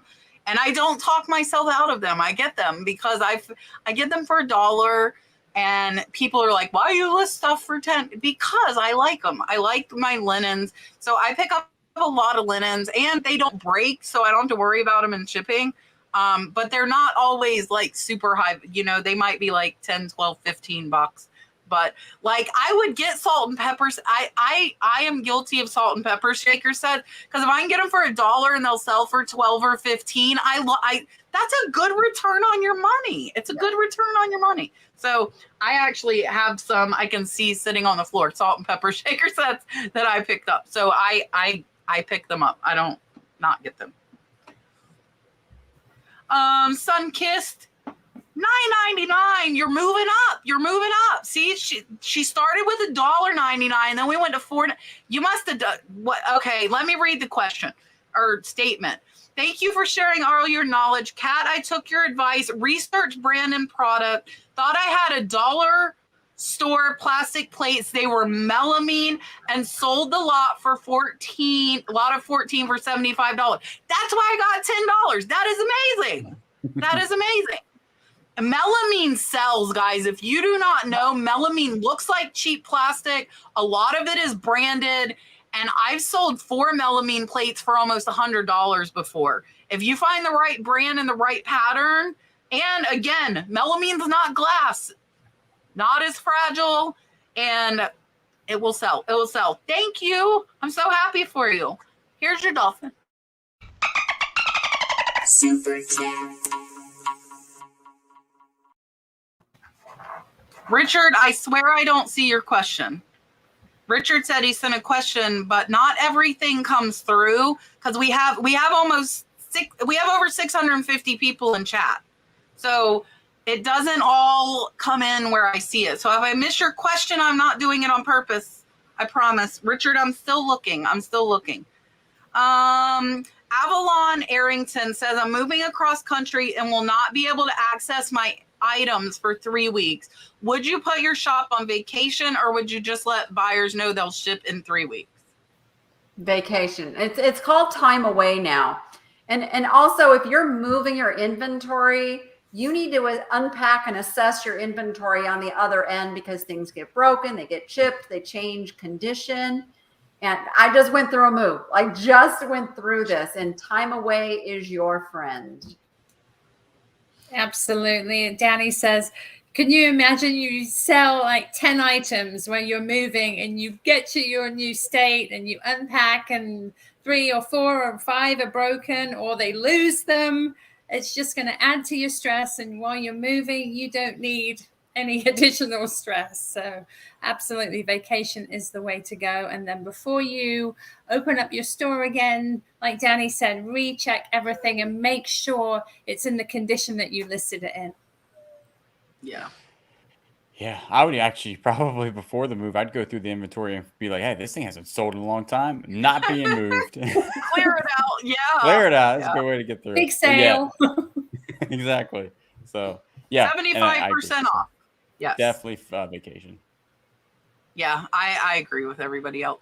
Connie wants to know, when you buy at auctions, do you pick up or have it shipped sometimes? I don't really buy from auctions anymore because everything I buy, I film. So it doesn't lend to my content that I'm creating. So I miss auctions. I love auctions. And when I was doing auctions, I would attend and take my stuff home. Absolutely. Yeah. Auctions don't make for good video. The hauls can do well, but we are very, very lucky in Las Vegas. We have a very transient state. People are moving in and out, and our thrift stores are more often than not absolutely full to the brim. And sometimes, unfortunately, my subscribers will ask me, oh, I love this. Can you go back and get it? And 95% of the time, I can tell you it's not there. The whole store is totally different in 1 or 2 days. That is good. My Goodwills are like the same in a month. It's terrible. It's like watching the same video. But no, they're right. Buying at auction, if you do what we do and you're filming what you're buying at auction is not that fun, especially on the computer. It's like, hey, look, ding. It's not that fun. So I've actually stopped all auction buying too. And but when I did buy from auctions, all mine was local pickup. And I do both. And it depends. Sometimes I want like certain things, like my Kachinas is one thing that I can't find here in the Southeast. It mostly comes from the Southwest. And so stuff like that, I have to get shipped here. But it's mostly stuff when I'm specifically looking like, I think I need more of this. And I'm getting low on kachinas. And it sucks because they're really fragile. And so I expect like a 50% damage rate because I know how fragile they are. And I'm like, I know, just ship them. Like, they're like, are you sure you? I'm like, yeah, just put them in the box and I'll deal with it because I love my kachinas. But most times, like my big hauls you see are all local pickup. And by that, I might drive 3 hours each way. And most of my favorite auction houses are about 3 hours away. So it's about 6 hours of driving. And so my big hauls are all local pickup. Yeah, I wish we could know how to get a Goodwill like in Vegas, because they are not like that here. They are not like that here. Your Salvation Armies are a lot better than ours, though. Well, I don't have any within an hour of me. So Okay. like they're all, that's my problem with thrifting. And one of the reasons I don't thrift a lot, because I have to drive at least an hour, and then there's not even like, it's an hour and then there's 3 within 30 minutes. So I can't even like drive an hour and get like 10 stores. I would have to drive 2 hours to go to areas that had a big cluster, which really, really sucks. Aw, thank you. You guys are the best. Big sale. I think a big sale before you're moving is a great idea to get rid of some of that, lessen the burden on you. I think that's a great idea. Here is your dolphin, Miss Avalon. Super chat.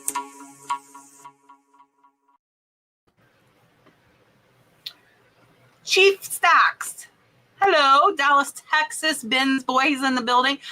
Listen, there's a Ben's store about 45 minutes from my house. My daughter pointed it out, and I'm like, no. I think I'm dangerous at the Goodwill bins and at Ben's stores.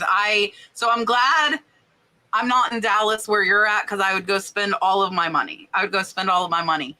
Thank you very, very much. Here is your dolphin. Super chat.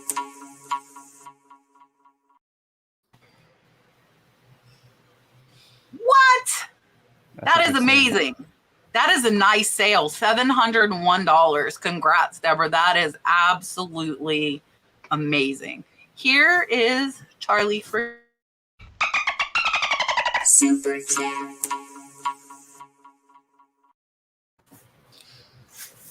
I just wanted to put this up from George in case you guys didn't see it. He said, higher end fine jewelry, you may need a gemologist for an appraisal. He's not trained. So if you guys have like gems and stuff like that, higher end jewelry, he does lower end fine jewelry, or if you already have the information on it, he could give you it. But you might need a gemologist if it's higher end and you don't have the info on it. Thank you, George. Oh, George said, oh, my chat skipped. Whoops. Yeah, George, I have been to Salvation Army on Highway 19. That's about 2.5 hours from me. So George will be back in Florida soon, right, George? So when I have to go to all your estate sales you have down there, because you know I do. So you guys will start seeing me go to estate sales when George is back migrated to Florida, because I go to all of his estate sales. Before, I was working last year when he was doing them, so I didn't get to go to many. But this is my job now. So George, you bet watch out, because I'm coming at you. I love going to estate sales George puts on. They're absolutely amazing. And I love seeing George as well. George is one of my favorite people in the world. I love George. I see, who is that? I don't know. Christy. Kat, if you make it down to Punta Gorda, I think Punta Gorda is like 5 hours. See, like, all the good stuff's like so far. It's so far. But if I come down there, I will let you know. I think I want to book a trip to the Keys soon. Brad's been driving me crazy wanting to go to the Keys. So we might be going maybe on our way down. Thank you so much. And I will definitely keep that in mind and get in trouble thrifting. Super chat. My chat like skipped the whole hour of questions. La, la, la, la, la. I'm scrolling back up now. Yeah, so if that's one of the big reasons, like people ask why I don't go thrifting a lot. There aren't any close to me, and then the ones that are an hour away, there might be one. Like there's one Goodwill 1 hour away from me, and there's no other stores around it. And it's not, if it was one that I knew there would be like amazing stuff at, that would be one thing, but it's one that's hit or miss. So I could spend all the time driving and not find anything. So I normally stop when I'm already going, past that area. No. And yeah, so that's why I don't do a ton. But I always go through phases. If you've been watching me a long time, I will miss thrifting eventually, and then I'll be off and thrifting a lot again and driving the hour. And yeah. Okay, I think I found where I was at. I think. 4-leaf clover, you posted a video on a teacup worth $200. I have the same teacup. Should I list it on auction? What do I start it at? I would research, because most of my teacup videos are months old and those values fluctuate a lot. My teacups that I sold for $500, $600, and $700 were all buy it now. They were not auction. I researched the recent sold comps, priced them right, and they sold in under a month. So if it were me, I would research that teacup, see what it's selling for now, because remember, my videos are older. See what it's selling for now, and then if there are none available, I would probably go $50 over the last sold price if you have the only one. But I wouldn't. I don't typically like doing auctions. A lot of auctions are stuff that goes unpaid.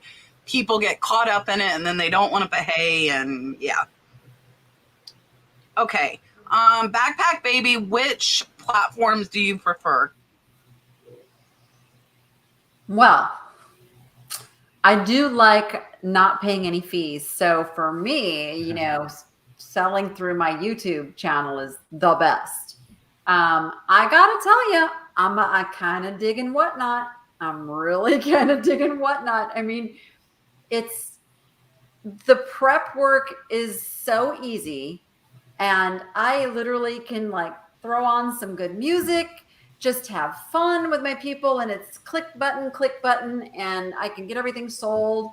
It's paid instantly. It's a joy. I'm loving Whatnot. Wow, Danni, you're a good salesperson for Whatnot. It's making me want to do it right now. I also sell on YouTube, but I just sell live from my videos. If you see something you want in my haul, I just have you email me. But I'm really mostly an eBay girl. I've been selling on eBay since 2002. So that's the bulk of my listings. I use Poshmark as a tool. I don't really sell many clothes, but Poshmark handles selling for me, and they have a flat rate up to £5.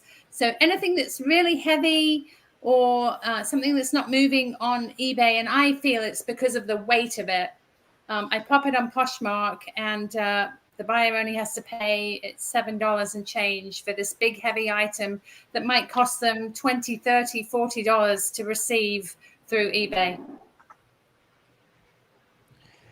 Mine's going to be eBay, hands down. Although Danny's really putting up this Whatnot thing. I can't wait to get involved. I want to do my own. I know. I was pushing my own boarding call until next week. I'm doing it tomorrow. That's it. I'm done. Use my link. I've heard people getting accepted within 24 hours of using my referral link. Just saying. Use mine. Why didn't you? You're in trouble. I I guess I could because I have my account. Hold on. Let me put Zeno's question up. I'm researching so I could answer it myself. I don't know if anybody else knows. Zeno. Oh, did you put up the super chat? I clicked over. I wasn't looking.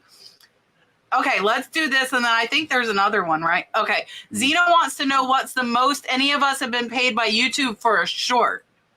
I'm going to go research now for a second. I haven't done a short yet. I haven't done one yet. Oh, mine's not bad. Mine's not bad. I've just started, so I'm not sure. I wasn't. Oh, I'm. I've Let done me some back- have Julian and Kat go, and I'll tell you in a second. I gotta see. I'm like, how do the shorts affect the algorithm of your longs? They don't. No, they have it Danni. separated out. I watched it. No, I watched a bunch of stuff. So what shows up on your data? Oh no, we'll have to talk later because We'll it's talk like, later. Okay, we'll talk. I looked I've mine never up. made money I'm on a impressed short. with it. I'm impressed with. So I had one that went viral. I got lucky. HiBid's system was hacked and it was down. And I'm like, I'm doing a short. I think it was the first short I ever did. It got 15,000 views, which for me is a lot for shorts. And what sucks is it qualified for a bonus that I didn't see the notification for until after the period closed. So I didn't get the bonus, but I made $160 on that short. Most of my shorts are like $10. They're not much. But that one went crazy, and it was at the beginning of when they started doing shorts. So I think they were paying more, and I got $163. I just checked my four most recent, and it's 0. The reason I do shorts is it's a different market. It's sort of the TikTok market, and my goal is to bring new subscribers over to my long stuff. Yeah, so I made it to an hour and 50 minutes without the coughing going crazy, so that's why I keep disappearing. Last week, I only made it to an hour and 20 minutes before it started doing it. So close, but it's driving me crazy. Okay, Fireball. I think, are there 2 now? Fireball's the answer to that. I'm just saying. Okay. One Way Vintage. I'm gonna have to get Fireballs then. One Way Vintage. Your throat spray you recommended for my retreats for talking, that worked. So I'll listen to your Fireball. I'll have Fireballs next week. One Way Vintage says, do you decline or counter lowball offers, and what do you consider a lowball offer? And this is very personalized, guys. This is very personalized. Yeah, it comes to knowing what kind of margins do you need to make in your business. Like, and everybody's got a different idea of what that is for them. So I'm pricing strategically, knowing that I am going to get offers. I consider a lowball offer like those, the ones that are like $2, $5 on like a $30, $40, $50 item. Those I decline. But if they come in at least 50% of my asking price, then I take it seriously. As you know, they don't want, there's this thing in like the antiques world where he who comes in with the price first loses. So they have to come in with something. They come in low. That's their way of not coming in with the best price first. So they can be very, very serious buyers. Come back with your counter and do the negotiation. You will be surprised how many of those you can convert into sales. I don't ever decline an offer. I try to keep the back and forth going as long as I can until I'm happy, because what it does, it creates activity on your account, and the algorithm loves that. So if your item is getting offers on it and it's back and forth, that item is going to go up in the visibility. And more often than not, when I have an item going back and forth with offers, all of a sudden it'll sell at full price, just because there's activity, and that activity moves it to the top of the search views. So don't decline, always come back. Don't get upset. It's not worth it. It's just business.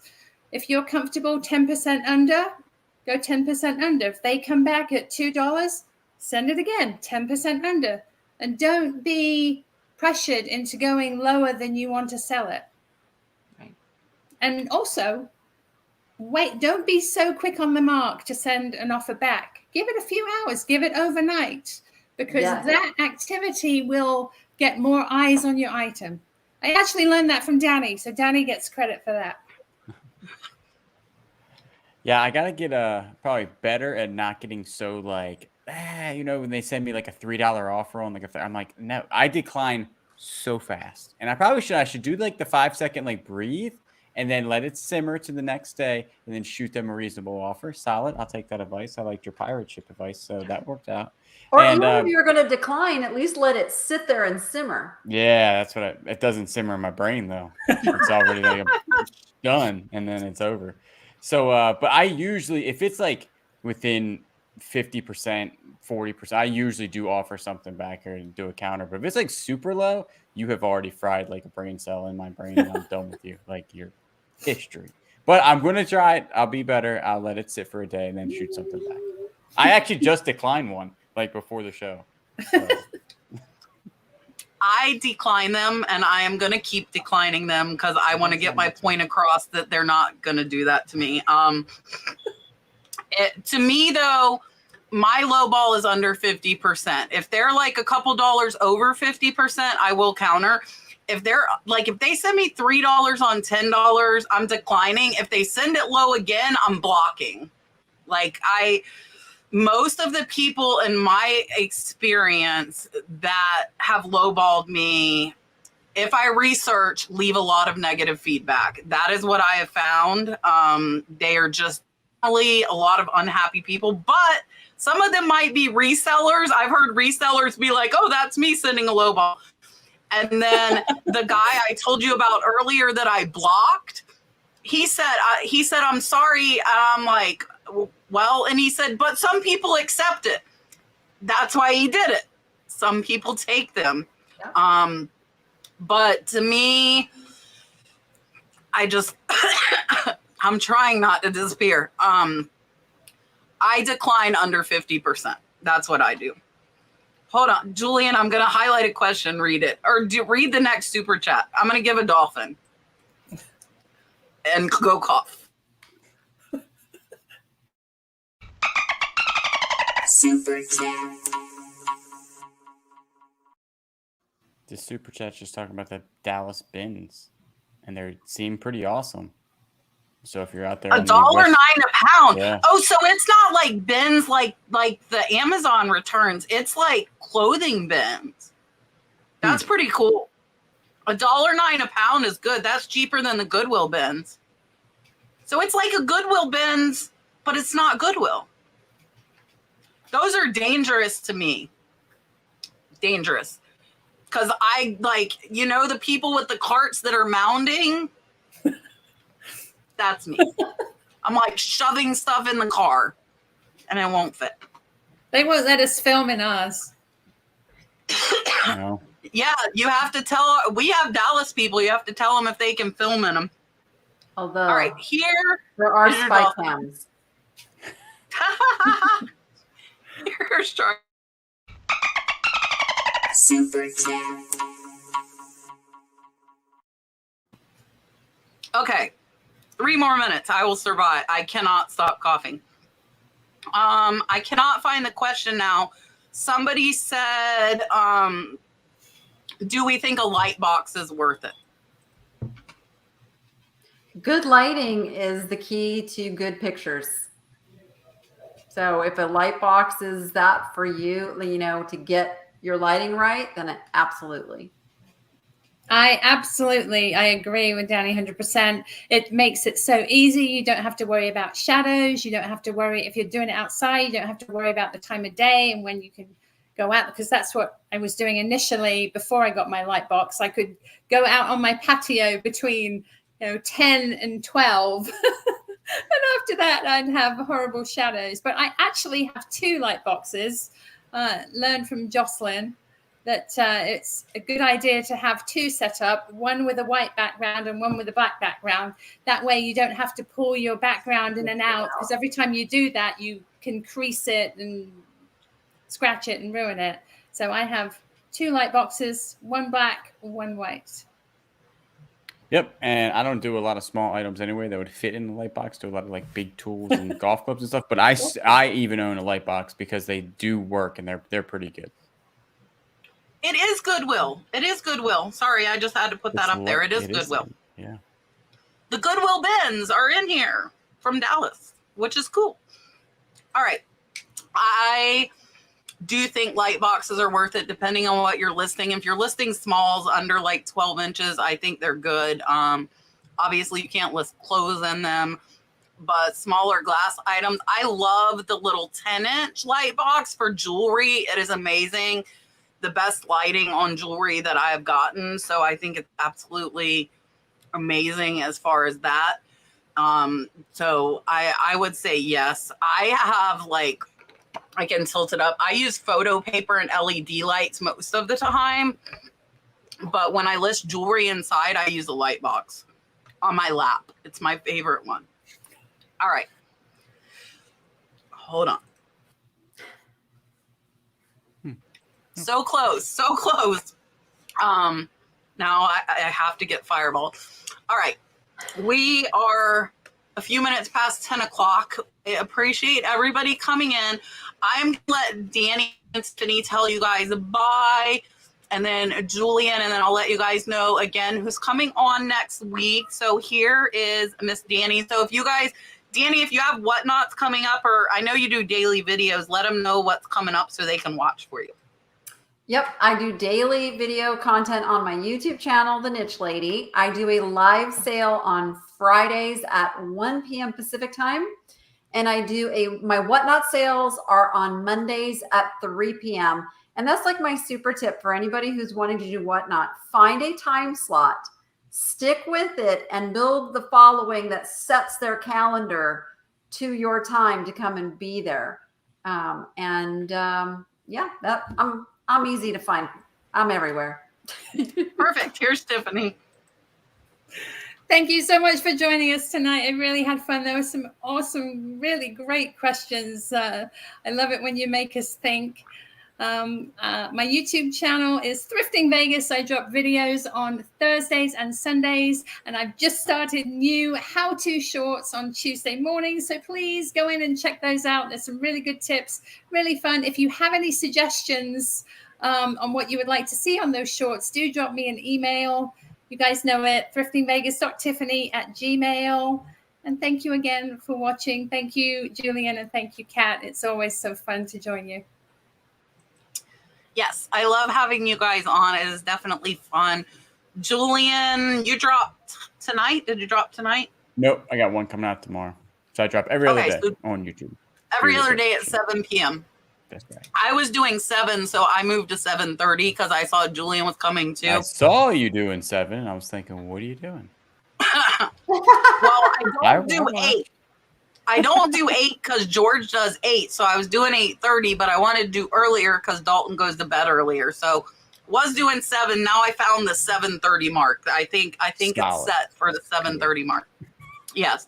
So tomorrow I have Hawaiian shirts as a research video, and that one was really fun to do. And I find Hawaiian shirts here in Florida for $1 and $2 all the time. So that one is a fun one. And I think they sell year round too. Here in Florida, we can wear them 11 months out of the year. So that'll be out tomorrow. And then next week we have Sunny Las Vegas, as well as Kristen, the Rural Squirrel. So we will see you guys, and we're here every Tuesday. So definitely come join us. And yeah, thank you ladies for coming on. It was fun again. Yes, thank you. All of you in the audience, thank you for hanging out with us. It was a fun night. We will see you guys next week. Bye.